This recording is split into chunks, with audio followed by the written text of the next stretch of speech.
Susan Polgar vive y trabaja en Nueva York. Ve el mundo de una forma poco corriente.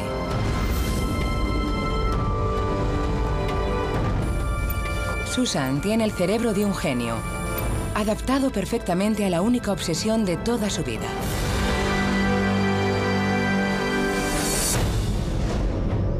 Susan es la primera gran maestra de ajedrez,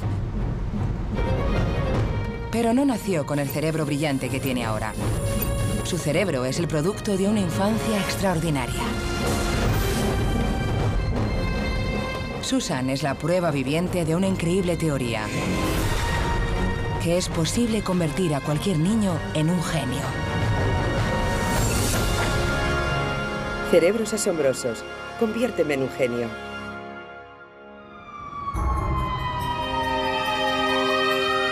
Domingo por la mañana, el Greenwich Village de Nueva York es el escenario de un enfrentamiento. Con las blancas, Susan Polgar. Con las negras, Paul Tron, antiguo campeón estadounidense de una apasionante modalidad de ajedrez. El Blitz. Cada participante debe jugar la partida entera en solo 60 segundos.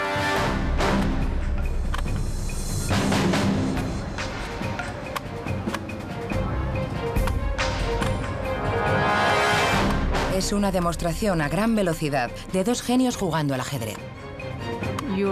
Controlas totalmente tu propio destino.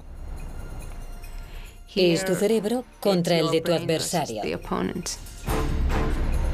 Comprendiendo el brillante cerebro de Susan, podemos desentrañar el potencial del nuestro.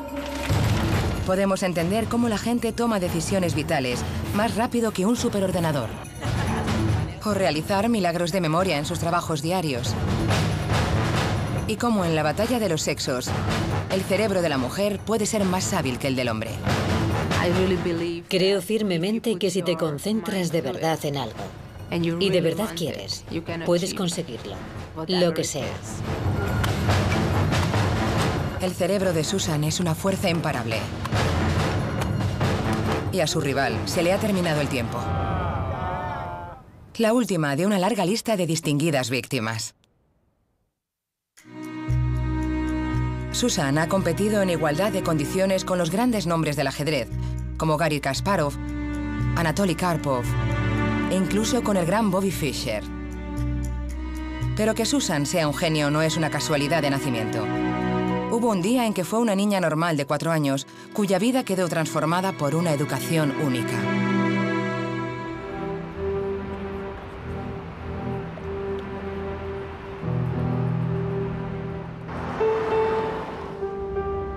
Susan Polgar creció en un mundo alejado de la ciudad de Nueva York. A finales de la década de los 60, Hungría seguía languideciendo en el telón de acero de la Unión Soviética. Para los ciudadanos de a pie de Budapest, la vida diaria era una lucha continua por llegar a final de mes. La futura reina del ajedrez apenas era una princesa recién nacida. Esta es la calle en la que nací, donde viví los 10 primeros años de mi vida. Sí, vaya, la casa sigue aquí. La parte más cercana que veis era mi habitación, que es donde aprendí a jugar al ajedrez. Y la siguiente habitación era donde dormían mis padres, que también era una especie de salita. Me trae muchos recuerdos.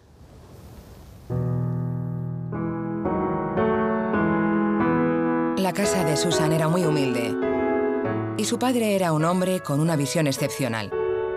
Un profesional de la psicología, László Polgár, había estudiado profundamente el origen de la genialidad en los niños. El ejemplo arquetípico fue Wolfgang Amadeus Mozart. Mozart ya componía a los 5 años y parecía el caso típico de un niño nacido con dones especiales. Sin embargo, László comprobó que el padre de Mozart, Leopold, era también un reputado músico que le había dado a su hijo una educación temprana y de un valor incalculable en su oficio. Laszlo decidió que la educación especializada era mucho más importante que el talento natural. Y él tenía un plan sorprendente que pondría a prueba su teoría. Cuando Shusha, o Susan, nació en abril de 1969, el experimento de la familia Polgar ya estaba en marcha. Su padre ya había escrito un libro titulado Brina a Genius, o Cómo educar a un genio. En él decía que un genio no nace, sino que se hace. Dice y leo. A quote. A geni egyenlő munka plusz szerencsés körülmények. Es decir, que un genio es igual a trabajo más circunstancias afortunadas. Por circunstancias afortunadas, Laszlo quería decir el feliz hogar que crearon él y su esposa Clara. Y el trabajo duro quedó garantizado con la educación que él mismo le dio a Susan en casa. Mi padre creía que el potencial de la mayoría de los niños no se usa de forma óptima. Creía que yo no iba a sacar mucho provecho yendo al colegio todos los días.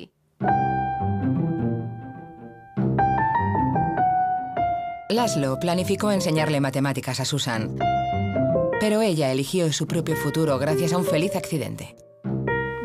Un día, sin quererlo, mientras buscaba un juguete nuevo con el que entretenerme, abrí un armario y de dentro cayó un ajedrez.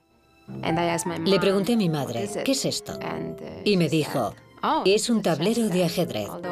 Yo no te puedo decir mucho más porque yo no sé jugar, pero espera que venga papá, que seguro que te enseñará encantado. No había antecedentes de brillantes jugadores de ajedrez en la familia Polgar. El propio Laszlo era meramente un aficionado. Sin embargo, estaba convencido de que podía preparar a su hija para convertirse en un genio de cualquier cosa, siempre que fuera una alumna aplicada. Mi padre cree firmemente que podía haber sido cualquier otro campo y que habrían servido los mismos métodos. En primer lugar, es muy importante que a un niño le entusiasme el campo en concreto, que en el caso que nos ocupara el ajedrez. El resto viene con facilidad. Phil, quizás si Susan hubiera escogido música o ciencias. Pero dedicar su infancia al ajedrez dificultaba mucho más la búsqueda de la genialidad, por una razón. A principios de la década de los 70, el ajedrez estaba dominado completamente por hombres. Algunos de los mejores jugadores del mundo creían que el cerebro de las mujeres simplemente era incapaz de aprender el juego. Una niña pequeña estaba a punto de demostrarles lo contrario.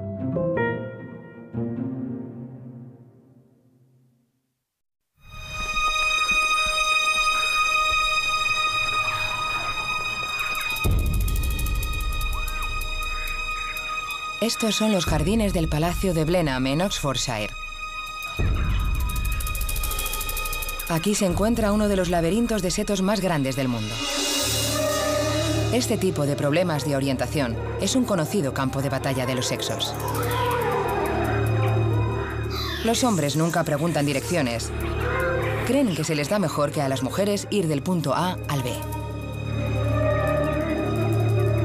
El profesor Peter MacLeod ha descubierto que algunas veces puede que esto sea cierto.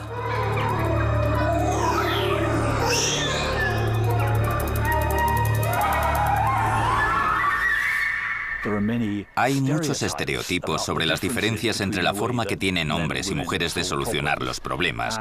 Y aunque es posible que algunos de estos estereotipos estén basados en prejuicios y en sesgos, cuando descubres que en todas las culturas del mundo existen los mismos estereotipos, no puedes evitar pensar que tiene que haber algo ahí. 10 niños y 10 niñas intentan llegar a la estatua que se encuentra en el centro del laberinto. Pero el primer objetivo es un puente de madera que ofrece una perspectiva de todo el trazado. Aquí es donde MacLeod y sus corredores del laberinto contrastan opiniones. ¿Qué tal? Es muy difícil. ¿Sí? ¿Reconoces algo? Bueno, ¿En qué zonas has estado? fui por el lateral, por la parte que está en zigzag. Vale. Y después por aquí. Me acuerdo de la mayoría de giros que he hecho.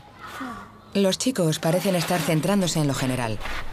Recuerdan con claridad dónde han estado y a dónde tienen que ir. Solo intento seguir en esa dirección. O al menos creen que lo hacen. Ahora a la derecha. No, a la izquierda. Dios mío, ¿por qué?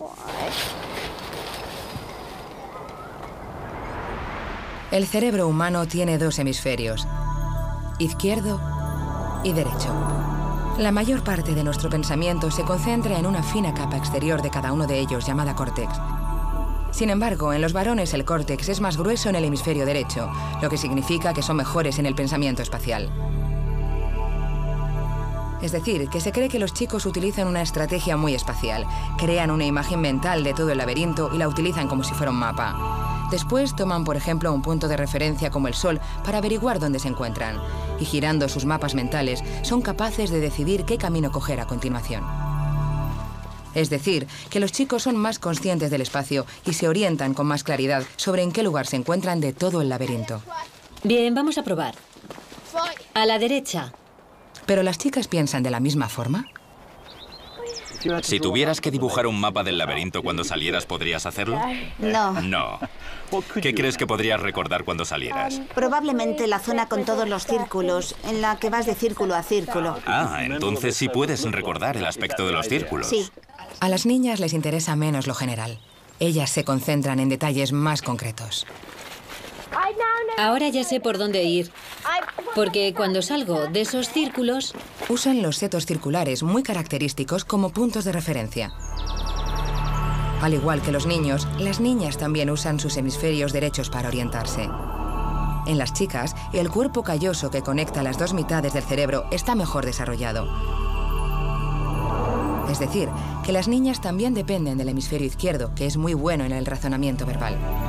En lugar de centrarse en todo el laberinto, ellas se centran en los rasgos que pueden describir con palabras, como setos circulares. Las niñas se orientan siguiendo una serie de direcciones, van de punto de referencia a punto de referencia. Pero sin un mapa general del laberinto, es fácil perder de vista esos puntos y perderse. Esto es imposible. Este laberinto en concreto podría favorecer a los niños porque no tiene muchos rasgos visuales obvios. Todos los setos son iguales. Hay varias formas, pero no hay puntos claros que puedas recordar. En este tipo de laberinto, los científicos siempre descubren que los primeros en salir son los niños, que utilizan sus mapas mentales. Sí, lo conseguí. En los laberintos con puntos de referencia más destacados, las chicas son las que se llevan los laureles. Sin embargo, hoy tienen que conformarse con un segundo lugar. Lo encontré.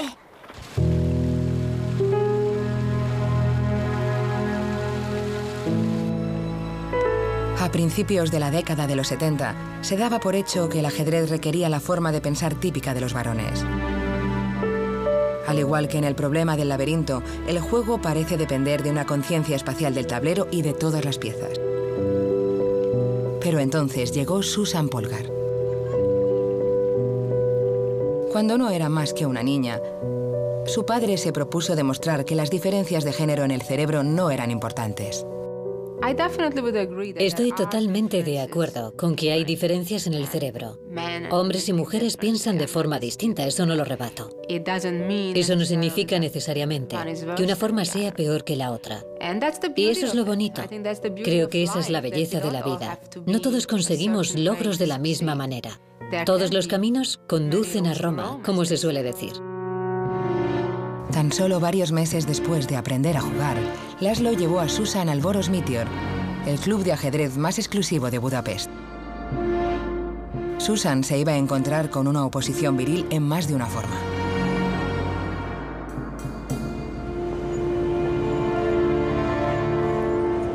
Vaya, hacía más de 15 años que no entraba aquí.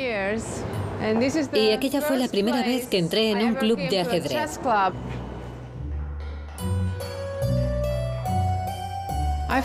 La primera vez que vine aquí fue a finales de 1973 o principios de 1974. Bueno, el sitio está exactamente como aquel día. Entré en una sala. Estaba llena de humo y de hombres mayores. Ellos creían que mi padre quería jugar y que yo le estaba acompañando. Pero la realidad es que mi padre quería que yo echara una partida para ver qué tal jugaba con los miembros de aquel club. Los miembros del club creyeron que Laszlo estaba loco. Pero si estaban listos para seguirle la corriente a una preciosa niñita, no lo estaban tanto para lo que sucedería a continuación. Susan empezó a hacer lo que ha hecho toda la vida: derrotar a los hombres jugando al ajedrez. Después de ganarles, tenía un montón de chicos quejándose. Uno decía, es que no he dormido bien. Otro decía, estaba enfermo. Y otro, me dolía el estómago. Era como estar en el plató de una comedia. Yo dije en broma, nunca le he ganado a un hombre que no estuviera enfermo. El único hombre que no se había sorprendido era Laszlo Polgar. Estaba construyendo la preparación de Susan alrededor de una destreza mental que no dependía ni del hemisferio izquierdo ni del derecho.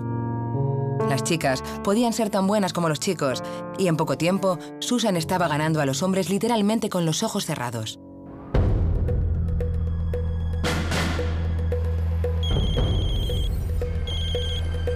Susan está a punto de echar una partida de ajedrez con una diferencia.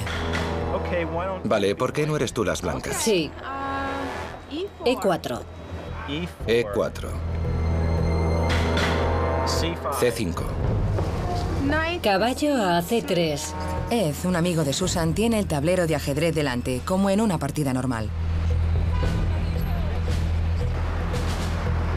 Caballo a C6. Pero Susan no lo necesita.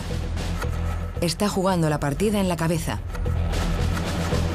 El único tablero que necesita está en sus ojos, que son su cerebro. F5. Yo que tú tendría cuidado. Los jugadores aficionados, como Ed, tienen que ver el tablero para seguir los movimientos de las 32 piezas. Jugaré la G5. Sin embargo, Susan sigue todos los movimientos utilizando la principal destreza para el ajedrez, la memoria. Jugar sin un tablero ayuda a adiestrar la memoria, y Susan lleva practicando esto desde la niñez. Ahora voy a sacrificar mi caballo. Caballo a G5. ¿Estás sacrificando un caballo? Susan puede preparar incluso 5 movimientos en su cabeza al mismo tiempo. Vale, el peón a G5. Alfil a G5. Torre a E8. Torre a F3. Caballo a E5. Torre a G3. Rey a F8. La reina se prepara para matar. A G4. Reina a H8. Jaque.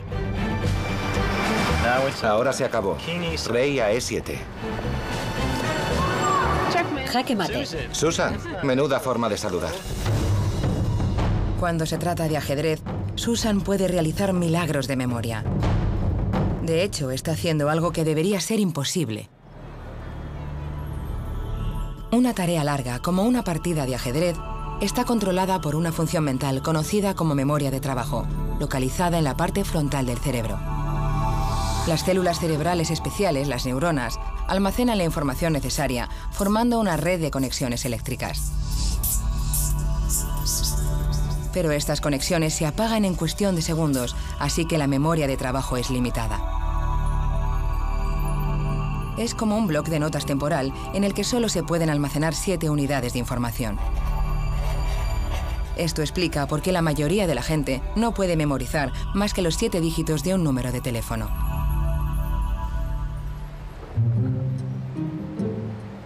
¿Pero tan buena es la memoria de trabajo de Susan? Estamos en Thompson Street, en Nueva York. Aquí se encuentra una de las cafeterías de ajedrez al aire libre de la ciudad. Estamos a punto de realizar una prueba de memoria a Susan. ¿Será capaz de memorizar todas las figuras y todos los peones de este diagrama? Son 28 unidades de información. Para complicar las cosas aún más, hemos pegado el diagrama a un lateral de una furgoneta de reparto que pasa a toda velocidad. Solo dispondrá de 3 segundos para observar el diagrama. Pero atención. La memoria de trabajo de Susan está haciendo horas extras. Ha hecho una copia exacta.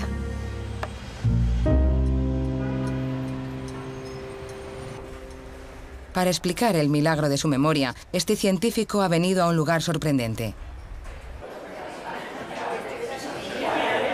Los comensales de este restaurante de Londres no lo saben, pero sus mesas están siendo vigiladas. Empieza a preguntar los pedidos empezando en el sentido contrario a las agujas del reloj. El psicólogo Anders Ericsson ha pasado casi 30 años estudiando memorias fuera de lo normal y no siempre de grandes maestros de ajedrez. Nos hemos ido interesando cada vez más en los hechos del día a día de un experto, en alguien que puede hacer algo extraordinario. Espera una brillante actuación de un camarero español, Vicente Sancho. Creo que tengo buena memoria. Tengo la memoria de mi abuela. Buenas tardes. ¿Ya saben qué van a tomar? Sí. Bien. Para mí, vodka arándanos, por favor. Y después tomaré risotto con chipirones. Risotto. Están pidiendo las bebidas y también la comida. Esto va a suponer todo un reto para él.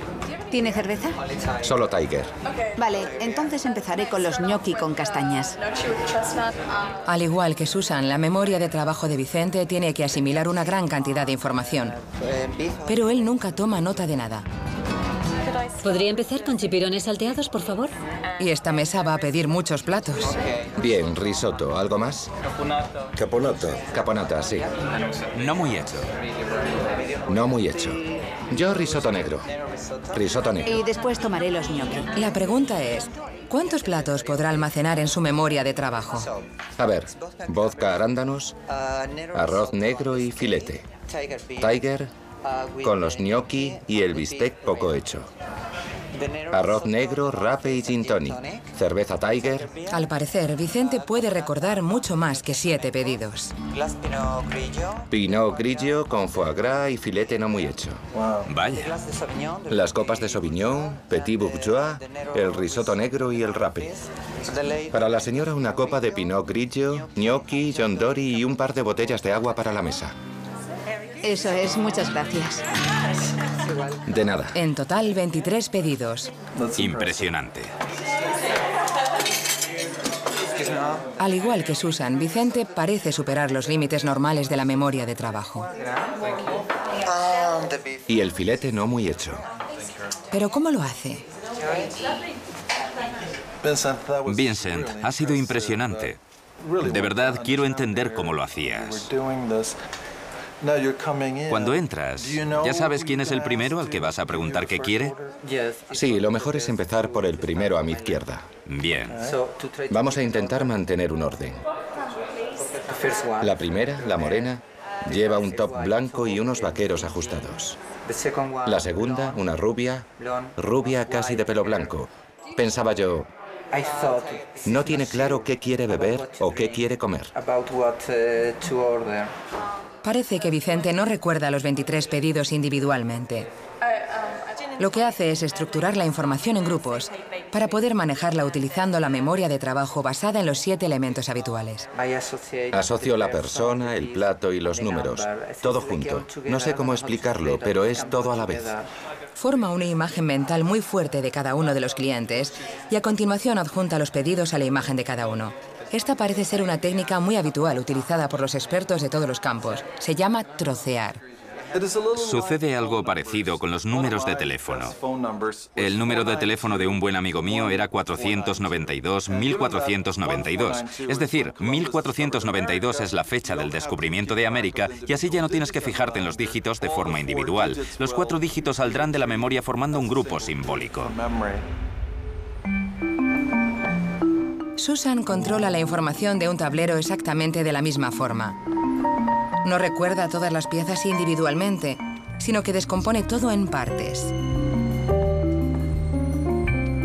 La amenazante formación de las blancas, reinas y alfiles es un trozo. El rey de las negras, muy protegido, es otro. Susan solo tiene que recordar 5 grupos, algo fácilmente manejable para una memoria de trabajo normal.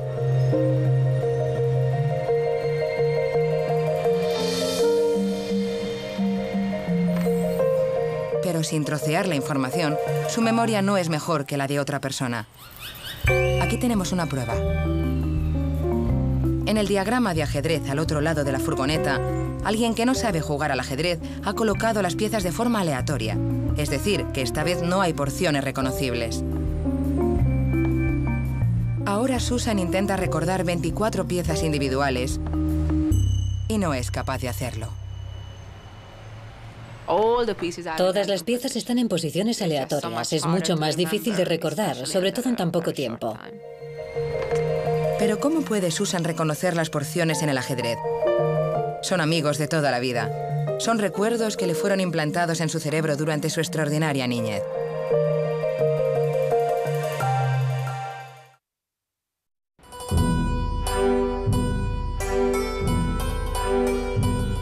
La segunda casa en la que vivió Susan Polgar durante su niñez se encontraba en este bloque de edificios de Budapest. Ya casi hemos llegado.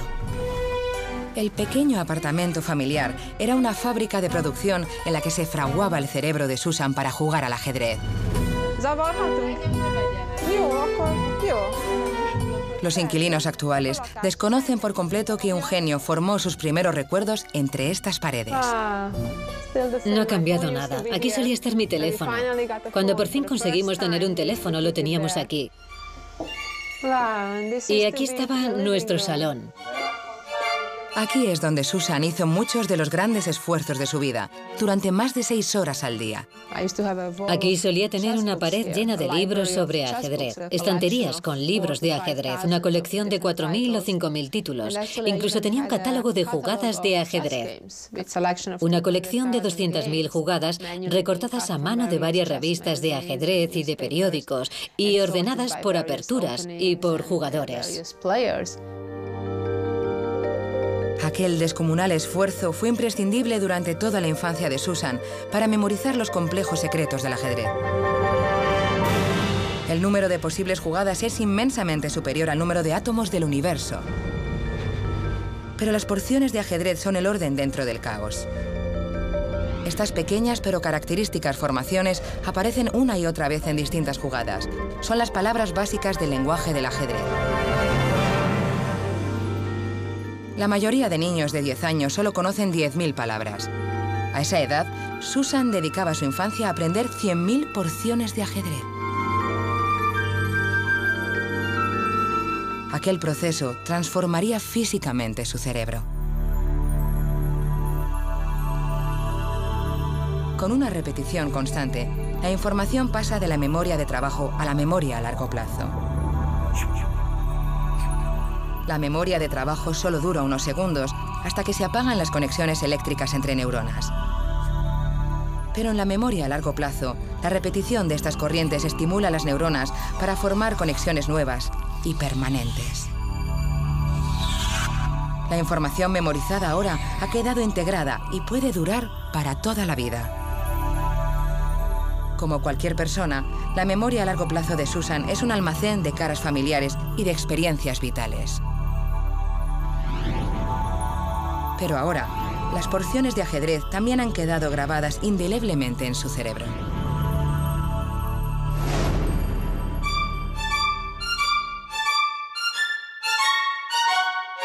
A principios de la década de los 80, la fábrica de ajedrez Polgar había aumentado su producción. Las dos hermanas pequeñas de Susan, Sofía y Judith, eran las siguientes en la línea de ensamblaje de genios. Y en pocos años, la familia estaría preparada para asaltar el mundo del ajedrez inesperadamente. A los 15 años, Susan ya era la chica que estaba más alto en el ranking de jugadores del mundo. En el Abierto de Nueva York de 1985, Susan causó sensación al derrotar a un gran maestro por primera vez. En 1989, Judith, de 12 años, consiguió mantener una racha de 8 competiciones seguidas. A los 14 años, Sofía dio una paliza a 4 grandes maestros, logrando uno de los más importantes resultados del torneo de todos los tiempos. Viéndolas sentadas delante de los tableros, tuve de repente una sensación que nunca había tenido viendo a mujeres jugar al ajedrez. Susan sigue teniendo una gran presencia al tablero. Al igual que todas las hermanas Polgar, a Susan parece que le cuesta tan poco hacer un movimiento como respirar. Parecía haber una línea directa entre sus cerebros y los dedos, y de ahí a la pieza, así de fácil. Pero debería trascender la capacidad de un cerebro humano elegir el mejor movimiento. Existen aproximadamente 4.000 millones de posibilidades solo para los próximos 3 movimientos. Este es el cálculo que únicamente puede realizar un superordenador. Entonces, ¿cómo es posible que Susan pueda mover a una velocidad tan increíble? Para Hurston, la única explicación es que su cerebro está utilizando una destreza muy humana. Solemos colmar de alabanzas la capacidad de cálculo de la gente, pero incluyendo todo tipo de capacidades mentales que son totalmente intuitivas. La intuición suena más a magia que a ciencia. Sin embargo, Hurston cree que es una destreza especial que muestran expertos en todos los campos y que es posible explicar.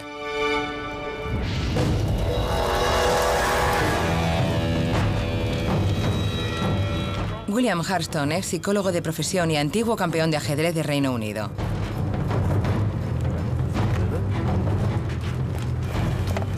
No es tan malo como me temía.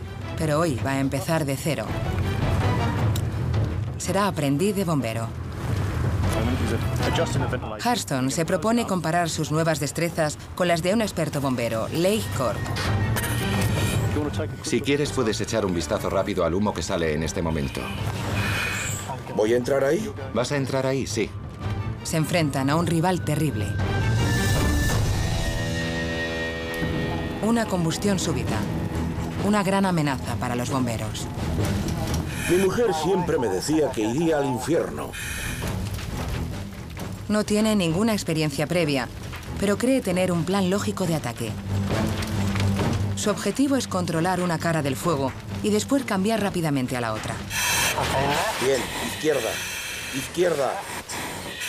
¿Ahora dónde va? ¿Derecha? No le he dado. Pero la lógica no está dando resultado. El fuego está haciendo movimientos que él no puede predecir. Está retrocediendo hacia mí, hacia arriba.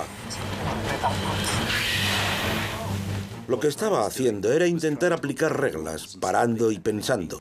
Siempre tenía que parar y comprobar los efectos de lo que estaba haciendo. Demasiada agua. Hurston no ha conseguido nada más que una nube de vapor hirviendo. Cada vez hay más humo. Sigue intentando encontrar la solución al problema y entonces se queda paralizado por causa de tanto análisis.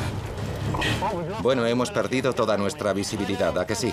Abajo, abajo. Para Hurston, esta ha sido una lección complicada sobre cómo no tomar decisiones. El bombero Cork le demuestra cómo se hace. Y ahora enfriamos el gas. Para un experto, si el avance de la llama avanza por arriba, es un indicio claro de peligro. El bombero reacciona inmediatamente enfriando las llamas y no tiene que pensarlo. Cuando has hecho algo suficientes veces, no tienes que pensar cómo se hace. Pero lo más importante es que, sabes, notas cuál va a ser el resultado y ya te preparas para el siguiente movimiento. La intuición se convierte en una destreza aprendida. Significa confiar en tu experiencia, en la capacidad de reconocer y de reaccionar ante los modelos que son familiares. Y por muy sorprendente que parezca, los jugadores de ajedrez confían mucho más en la intuición que en los cálculos. No haces cálculos dependiendo de dónde estés. No contemplas una lista de posibilidades. Notas cuál es el movimiento correcto y no tienes que pensar en cómo hacerlo.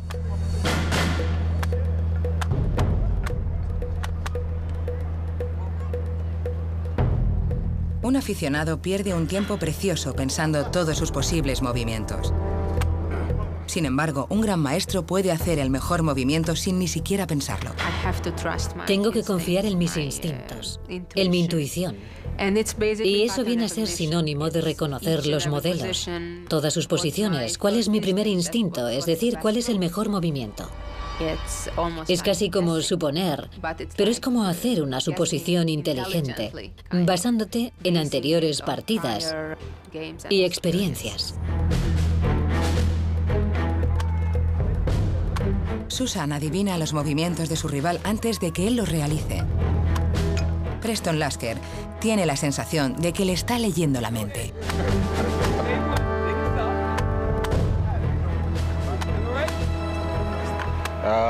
Era increíble, era como jugar contra Michael Jordan o contra cualquier otra estrella del deporte.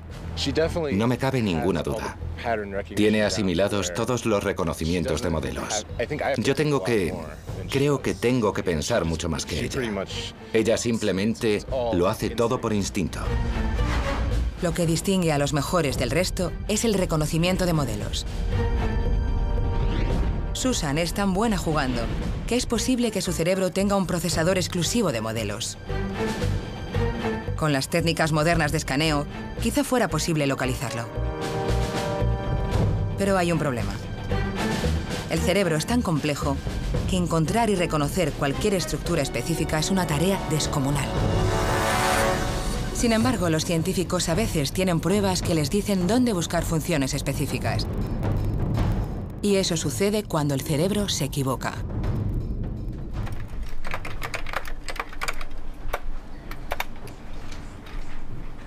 Como ayudante de editor de The Times, Marianne Seahart está en lo más alto del periodismo británico. Sin embargo, no es capaz de reconocer algunos de los modelos más familiares que existen. Todas las semanas escribo una columna para Times 2 y después hay una serie de personas que subeditan y después un subeditor me viene con una de estas, que es la prueba de la columna, y yo digo, muchas gracias, la leo por encima y busco fallos y después devuelvo la prueba a la oficina del subeditor y pienso, ¿quién me lo ha dado? No me acuerdo. Marianne sufre prosopagnosia, conocida comúnmente como ceguera facial. A veces encontrar a un compañero que está muy cerca puede resultar casi imposible. Digamos que pasas caminando de puntillas, casi a escondidas, mirando la pantalla de todo el mundo para ver si tienen tu columna en la pantalla. Marianne sabe que está buscando una cara. Lo que sucede es que no la reconoce como una cara conocida. Ojalá supiera cómo la gente reconoce a otra gente, porque eso me lo facilitaría mucho más a mí. Pero a mí me cuesta tanto entenderlo como le costaría a una persona ciega si alguien le dice, ¿no ves la diferencia entre el rojo y el verde? Mira, esto es rojo y esto es verde. Al menos una de cada 50 personas sufre un cierto grado de ceguera facial. Sin embargo, Marianne no fue consciente de su situación durante varios años, porque ha aprendido a reconocer a la gente de otra forma. El psicólogo David Wilkinson quiere saber más. Veamos, ¿cuáles son las estrategias que usas tú entonces? Dios mío, me fío mucho del pelo, pero con eso me puedo equivocar terriblemente, porque la gente se cambia de peinado, se tiñe, O no tiene pelo. O no tiene pelo, exactamente. Voz, forma de andar, bueno, la forma de andar o de estar de la gente, creo que me fijo en eso. Las gafas o cualquier tipo de vello facial, eso me ayuda mucho. Sí, parece que tienes más tendencia a centrarte en los detalles más pequeños, en las partes de la cara, así que estás usando una estrategia distinta. Bueno, eso es lo que uso para compensar, que no soy capaz de reconocer las caras. Pienso, vale, tiene que tener algún rasgo en la cara que pueda comparar para reconocerlo. Por ejemplo, ahora ya sé que tú tienes un bulto aquí en la nariz. Eso puede que me ayude la próxima vez que te vea.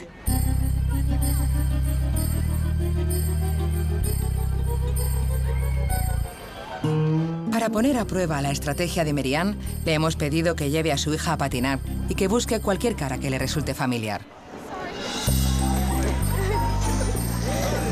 ¿Lo ves? Ahora no tendría ni idea si estuviera mirando a toda esta marea de caras.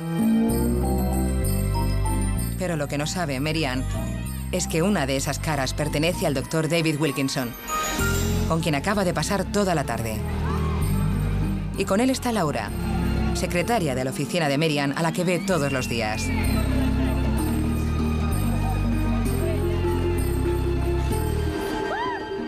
A una cierta distancia, Marianne no es capaz de captar ningún detalle útil. Quizá si se acercaran un poco más.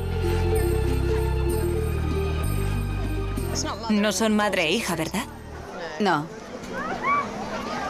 Wilkinson prueba ahora a quitarse el sombrero. Al final recurre a un poco de psicología cómica. Oh, Dios, ¿está usted bien? No me lo puedo creer.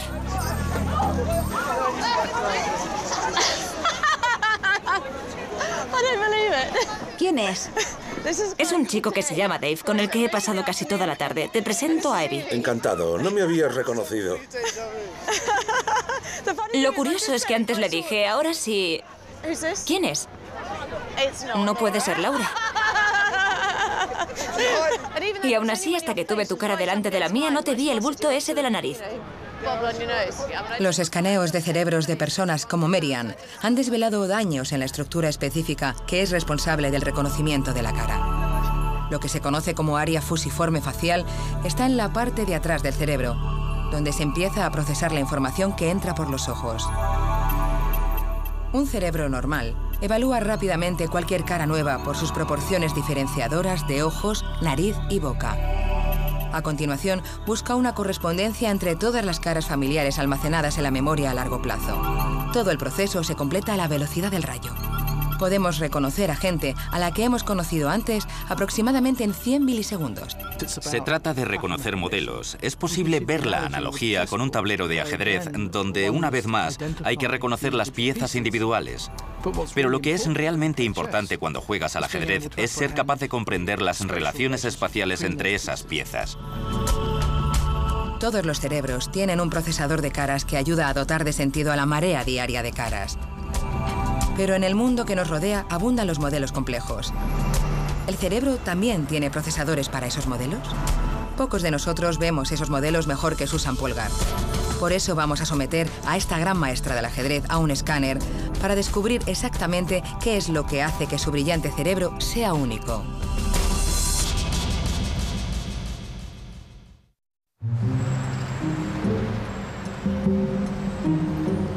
La gran maestra Susan Polgar está a punto de descubrir cómo su cerebro se adapta perfectamente al juego del ajedrez. Ha venido a conocer a la profesora Joy Hirsch de la Universidad de Columbia, una gran experta en técnicas de imágenes de caras. Hay algo en lo que estas dos mujeres están de acuerdo, en que el tamaño no importa. El cerebro de la mujer es un poco más pequeño que el cerebro del hombre en general, y sabemos que no hay diferencia en nuestra inteligencia. En absoluto, estoy de acuerdo con eso. Hirsch va a escanear el cerebro de Susan utilizando una MRI, o resonancia magnética nuclear.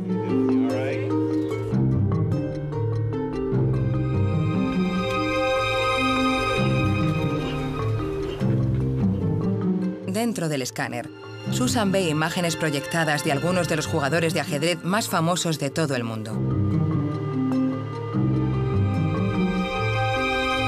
Por ahora, su cerebro responde exactamente como se esperaba. La zona fusiforme facial de su cerebro, el procesador dedicado al reconocimiento de caras, está funcionando con fuerza. ¿Pero es posible que el cerebro de Susan tenga otro procesador destinado solo a modelos de ajedrez? Ahora está observando diagramas de sus propios movimientos de ajedrez, algunos de ellos de su lejana niñez en Budapest. Le han pedido que piense los diagramas como si fuera una partida en juego, calculando su siguiente movimiento.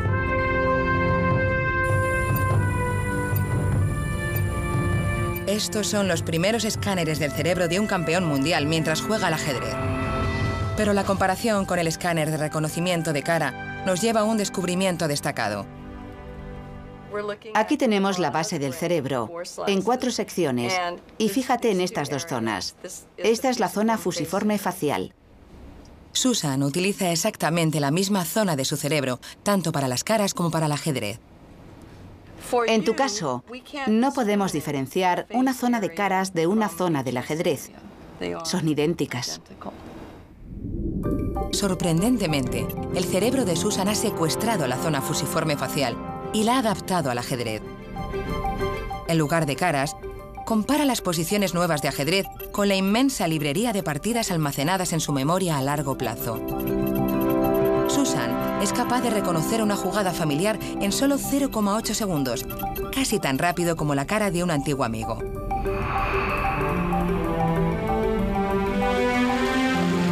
Años de intensa preparación infantil han literalmente moldeado el cerebro de Susan para el juego. Una prueba sólida de la teoría de su padre.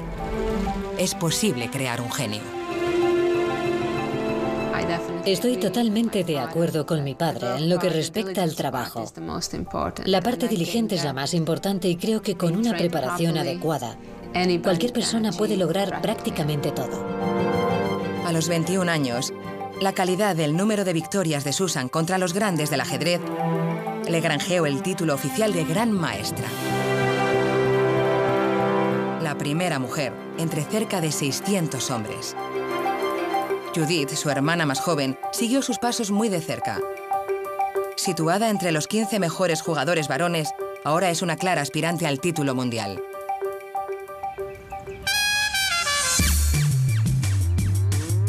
Pero hay una novedad más en la historia de la familia Polgar. Este lugar de vacaciones en Florida es el entorno poco probable para el campeonato estadounidense para escolares.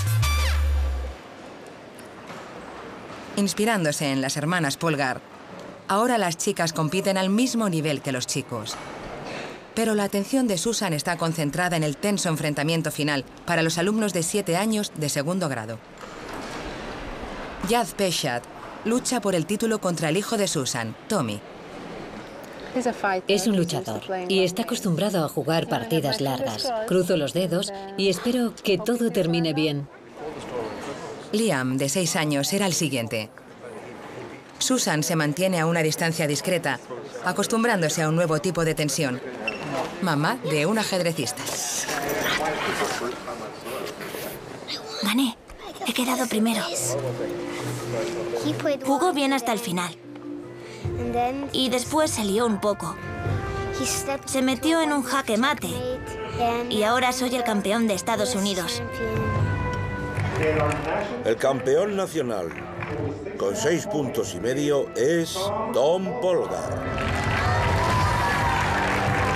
Si quieren ser grandes maestros, Tommy y Liam tienen que empezar a pensar en una preparación a fondo. Pero deberían prepararse para esforzarse al máximo. Mañana iremos a Disney y nos lo vamos a pasar muy bien. Y después, cuando termine el torneo, entonces ya nos meteremos en profundidad en el análisis de las partidas, en dónde se cometieron los fallos y en cómo mejorarlos. ¿Estamos ante 2 nuevos genios en proceso?